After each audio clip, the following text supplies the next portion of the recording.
Welcome. It is Kate, your Defiant dietitian with Defiant Nutrition. We are on day 6, getting close to the end here. We're going to hit on vegetables, fiber, and runner's trots. What might be going on here? So let's get to it.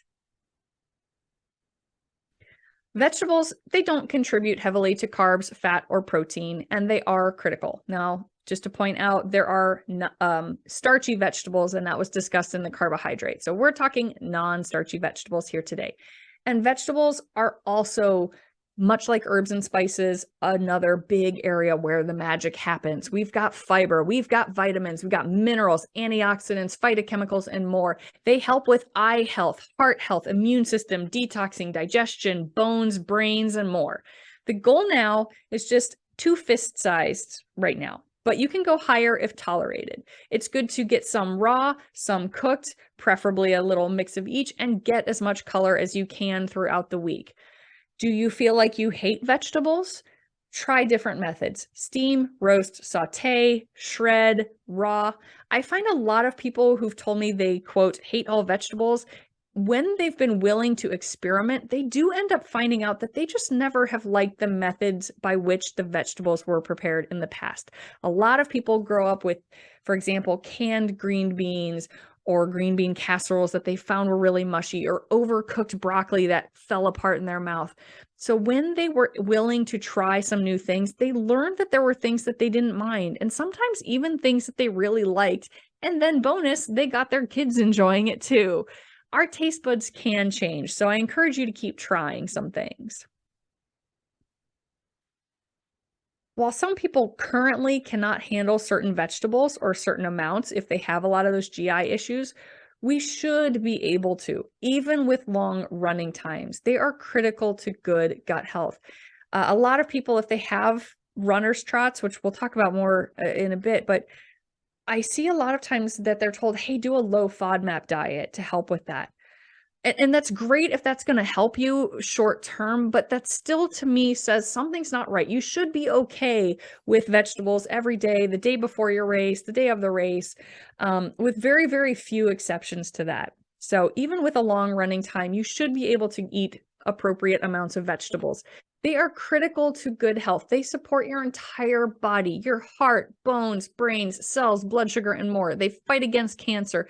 They can support healthy blood pressure. It can help reduce inflammation and aid in your workout recovery time. They are rich in vitamins and minerals. They are rich in fiber, which feed the good bacteria. We dive much deeper into the bacteria in the master course, where we're going to talk about good bacteria, bad bacteria, prebiotics, probiotics, spore biotics, bacterial or overgrowth, SIBO, and so on. But for now, just knowing that getting a lot of fiber is good, just maybe not right before a big event if you do find you struggle. Now brace yourselves. We're talking poop. Let's talk poop. Let's normalize this conversation. It is such an important indicator of health, and so many people struggle with it but don't want to talk about it. So let's break down that barrier, break down that obstacle. You ideally should have 1 to 3 bowel movements a day that are of the type 3 or 4 descriptors here on the chart. This is the Bristol stool chart. It is a great way to sort of label or classify how your stool is. I know, unpleasant topic for people, but let's get through that. You want to have this type 3 or type 4. That's normal. That's healthy. That's ideal. It's well formed, it's solid but not hard, and it's easy to pass. Now, conventional medicine says, well, some people just don't need to go as often, maybe once every 3 days. But that's for starting to get into the definition to diagnose constipation. And it is not right from an optimal health functional medicine model. You need at least 1 good bowel movement a day, maybe 2. Some people who eat a lot more, bigger, etc., are also often at 3. And that really depends on personalized factors. If we see a lot of type 1 and 2, that could be due to lack of fiber, lack of water, maybe even lack of movement. And chronic constipation is no good due to the toxic waste sitting in your colon for longer periods of time. There is an increased risk of colon cancer.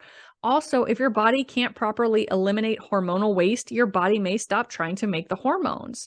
We discussed this with sex hormones and thyroid hormones, but just to refresh, The example, thyroid hormones go through a whole series of steps to be made, activated, taken in by the cells, used, and then broken down to have the byproducts and the waste eliminated.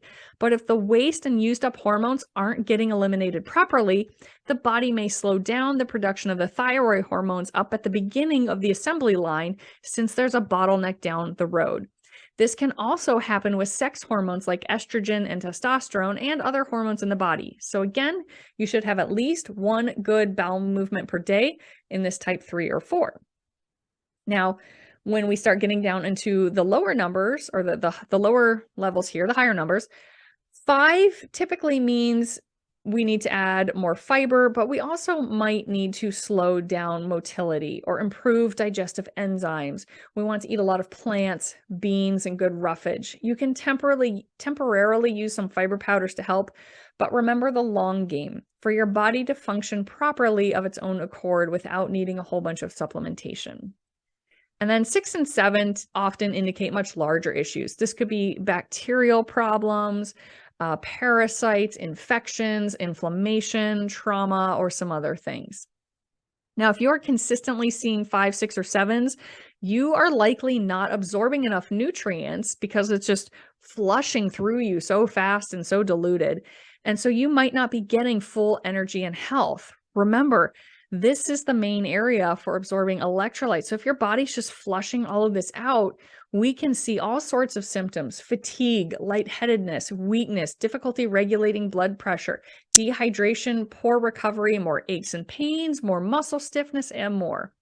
If you are not regular with 1 to 3 type 3 or 4s daily, let's talk. We want to fix that.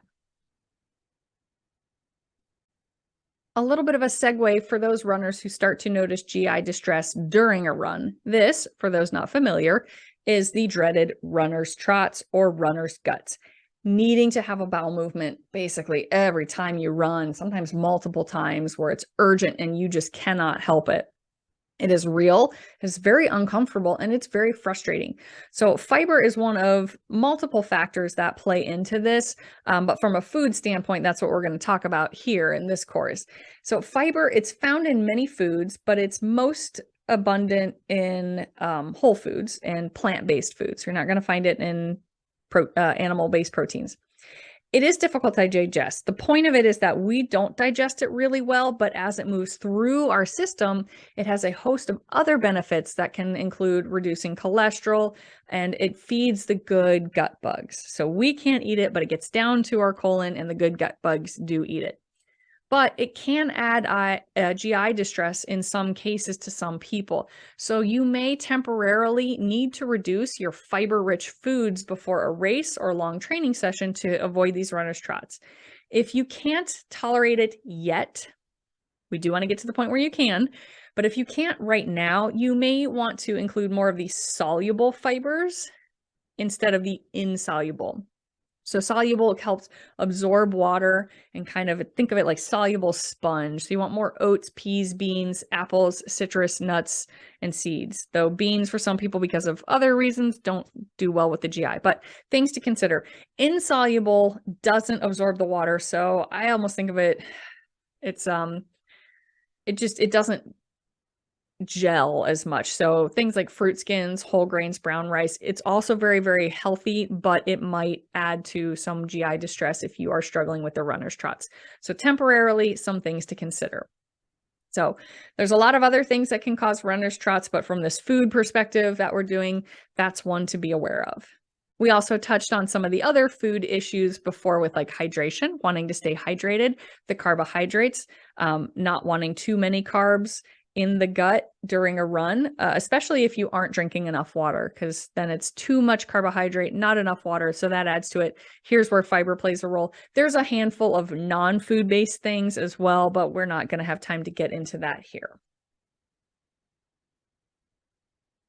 So that's it for today.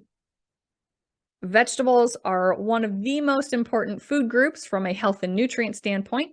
There are different types of fiber with different roles in health and your GI tolerance. So mix and match, experiment as needed.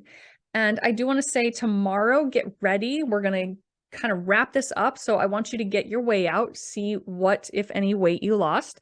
Also plan to redo your symptom survey tomorrow. We want to see what numbers were there. For some, it can be quite impressive. For others, it's a great first step, but you need to keep going. And for others, there's a deep barrier keeping you from healing, and we need to get some more puzzle pieces in place. So we'll discuss all of those options for tomorrow with a wrap up so you can decide what's right for you.